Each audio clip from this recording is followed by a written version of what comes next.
Dr. Salvador. Salvador. No, that's disgusting.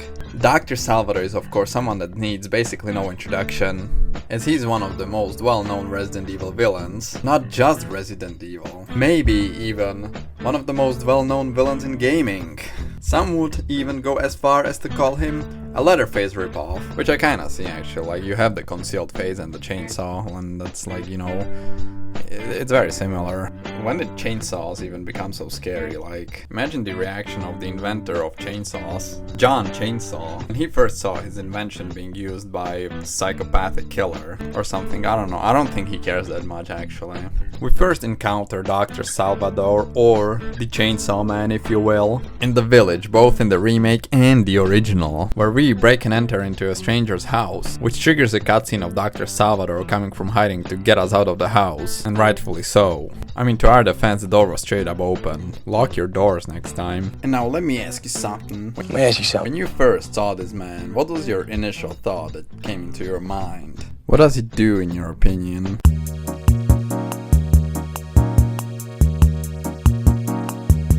If your answer was anything else than a doctor, then congratulations, you're wrong. This little fact is revealed actually when you unlock the bottle caps in the shooting range. We know that the community of Valdalobos, which is actually the name of the village, which actually translates to the Valley of the Sigma Wolves, was cut from the outside world. To understand if and how Dr. Salvador got his PhD, we need to take a look at the history of the village. In ancient history actually, Valdalobos was controlled by a technologically advanced society, which we can tell by the ruins underneath the castle and the village, where we encountered the fossilized parasites. What became of the society isn't exactly known. What we do know, however, that at some point the cult Los Illuminados emerged that worshipped the parasite. However, in the 15th century, the Los Illuminados were persecuted by Salazar. The remake more specifically states that it was Gregorio Salazar, also known as Gregorio the Conqueror. This is basically how the life in the village continued from then on. Salazar's descendants continued to rule over the region. Spain and the world in general have undergone significant political and technological developments, but basically nothing has changed in this region,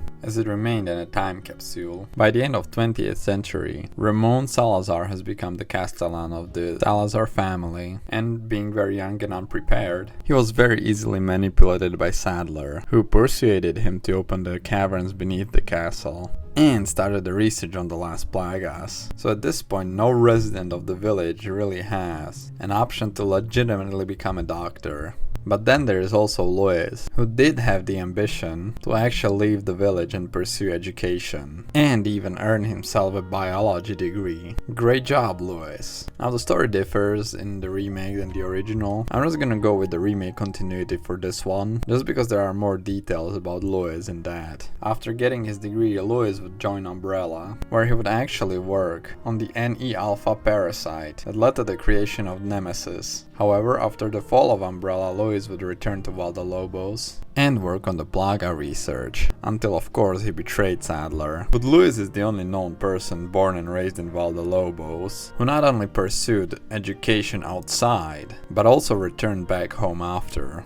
Now we don't know the exact age of Dr. Salvador. In fact, we don't even see his face, so it's harder to determine how old he actually is. But based on his build and choice of clothing, it can be assumed that he's on the older side of the Ganados. Definitely older than Luis. The thing is, he doesn't seem to be very remarkable, as none of the notes in the village ever mention him. Even after the caverns were reopened to get the Las Plagas, and the miners came down with sickness, or after the villagers were infected with the Las Plagas and suffered severe chest pains, Salvador's name is never mentioned anywhere. The reason for that could be that Salvador actually came along with Sadler as a part of his group and his cult, and was not an evil resident of Valdalobos before. But I wouldn't say that's the case, as the encounter with him happens in the village, and Sadler's closer followers usually don't hang out around that spot, as cultists are only seen once in the church when Sadler comes along. So Salvador was most definitely part of the village. There's also the question of why Salvador is a lot tougher than all the other villagers. I mean, what made him so special for him to be so powerful and so hard to kill? Was it the bag over his head? Was it his PhD? Or was it his giant? The miners in the caverns that discovered the fossilized black gas actually came down with sickness due to live spores they inhaled, which regenerated into complete black gas. Could it be maybe that these villagers, these miners, actually did get checkups with Dr. Salvador, and his exposure to them later caused him to become so powerful after getting infected because he was in contact with all the infected people before? This is all speculation, of course, but that's pretty much all we can do due to how little information we actually have about this person. Maybe it's as simple as he got a special type of plaga like Krauser did. The fact remains, however, we have encountered 0 schools or any form of educational centers within the region. It is highly unlikely that there would be a medical school in the middle of Valdalobos, somewhere hidden in the mines or whatever. So, given that he's never mentioned by Luis nor by the notes, the word doctor actually originates from the word